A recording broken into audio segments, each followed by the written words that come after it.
Risco dos usos dos anabolizantes, e muita gente nos comentários fizeram várias perguntas, linkaram um monte de vídeo até aqui no YouTube falando que tem um estudo tal, mostrando que não faz tão mal assim, que se você estiver acompanhando, fazendo exame com o médico, aquilo não vai te prejudicar. E eu vou explicar para vocês qual é a limitação da maioria dos estudos que vocês colocaram aqui, quando você coloca o uso de anabolizante para uma pessoa jovem que não tem nenhum problema hormonal, com o único objetivo estético, né?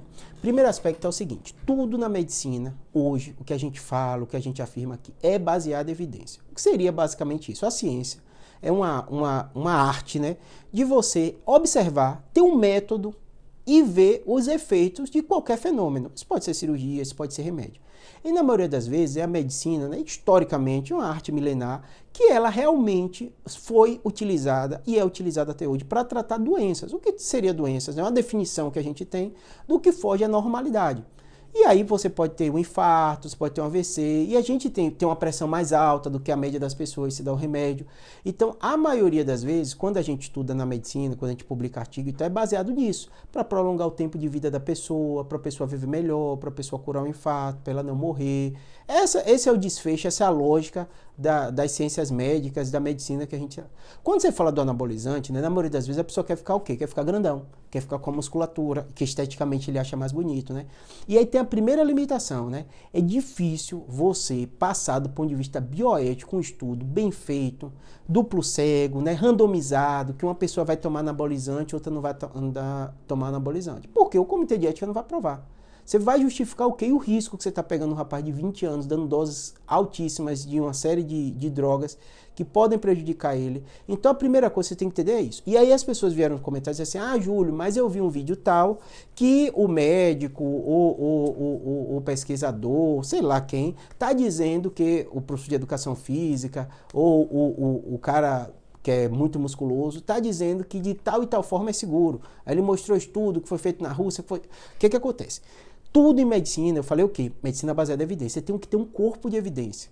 Então, na maioria das vezes, esses vídeos até que colocaram aqui que eu vi, a pessoa às vezes está citando um trabalho científico, 2 trabalhos científicos, com a quantidade muito pequena de pessoas.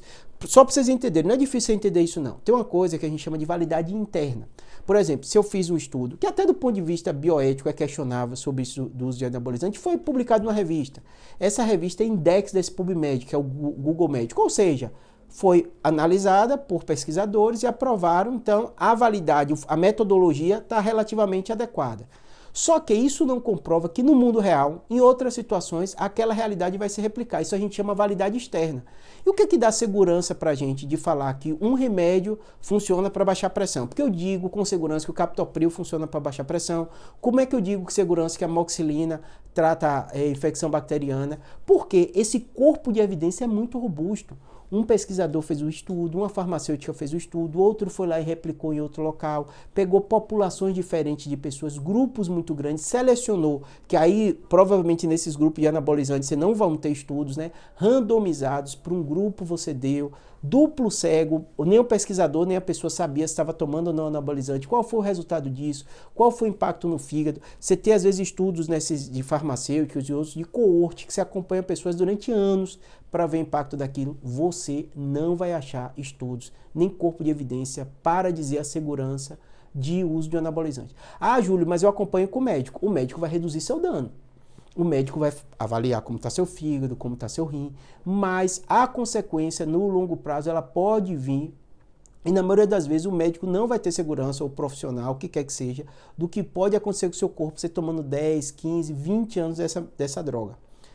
Ah, Júlio, mas eu quero tomar do ponto de vista estético, isso e aquilo. Dificilmente você vai encontrar um médico que te mostre, ou que te fale, ou que assuma com você esse risco junto, dizer que aquele anabolizante vai te prejudicar, até porque não tem evidência, não tem estudos controlados que você vai dizer isso, não vai ter números tão claros. Pra vocês terem ideia, até na medicina, dentro do que a gente faz de habitual, tem várias áreas que é difícil. Minha área mesmo, neurocirurgia, é muito complicado você encontrar estudos. Mas o que acontece? Como é permitido, a gente tem estudos duplo cego em várias situações de doenças, né? E aí, se você usar tal quimioterápico, vai funcionar, não vai funcionar? Tudo começa desse jeito. Só que o que acontece? O comitê de ética avalia, é pesquisado. Na área cirúrgica você tem dificuldade, porque vai ter o corte, né? Então, como é que você vai fazer? Mas assim, O fato de o Comitê de Ética liberar você ter um corpo de evidência, qualquer coisa que você quiser, tumor cerebral, funciona mesmo a cirurgia, você vai encontrar dezenas de artigos publicados todos os dias.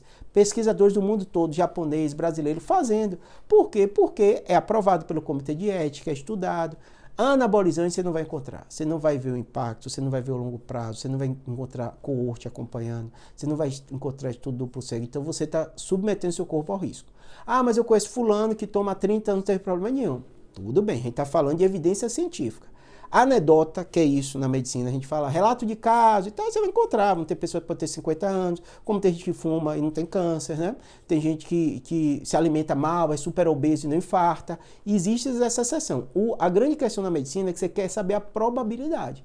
E aí você vai trabalhar no campo da insegurança. Quer tomar? Eu juro, sou muito liberal com essas coisas. Tem um paciente que usa anabolizante, tem um paciente que fuma, tem um paciente que eu passo remédio e não toma remédio. Eu explico para ele. Ó, é uma decisão sua, mas tem esse benefício. Tem um paciente que tem tumor, não faz exame, volta 3, 4 anos depois. Ah, doutor, chutei o balde, não quis fazer exame. Não, é uma decisão. Se a pessoa está informada, ela entende os riscos, ela toma a decisão dela.